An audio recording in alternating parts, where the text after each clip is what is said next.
心理學家弗洛伊德認為咧，每個人入邊都有3個我，分別係本我、自我同埋超我。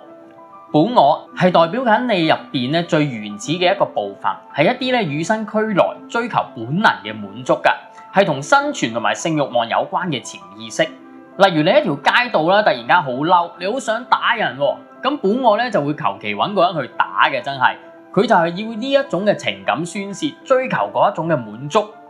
嗱，咁超我咧 Super Ego 咧就係講緊呢個世界俾我哋嘅道德標準、法律規矩或者係價值觀，係制衡本我嘅，禁止我哋隨心所欲咁樣亂咁發癲。即係咧，你唔會突然間喺彌敦道嗰度跟住就大聲唱歌噶嘛，咁你會覺得呢樣嘢唔合適啦，好尷尬啦，或者好唔禮貌啦。呢一種嘅唔合適啦，或者係尷尬咧，其實就係超我俾我哋自己嘅枷鎖嚟嘅。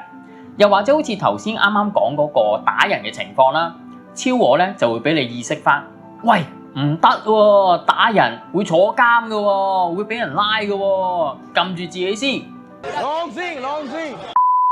而自我 ego 就係幫我哋咧去平衡本我同超我嘅和事佬，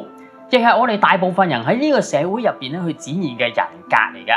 喂，我依家好嬲喎，好想打人喎，超我唔俾啦，但係本我又要釋放啦，咁點搞啊？如果自我係夠強，又能夠發揮到個平衡嘅角色嘅話咧，咁佢可能就會可以幫手諗個方法去發泄啦。可能例如去拳館打下拳啊，做運動出身汗啊，再唔係咧就上山揾個冇人嘅地方大嗌，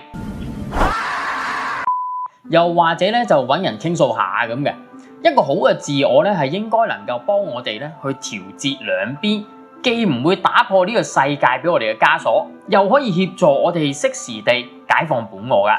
有咗呢個理論之後咧，你就會明白點解我頭先話 Speed 嘅每一次直播咧，都係解放緊佢嘅本我，打破緊佢嘅超我，佢一種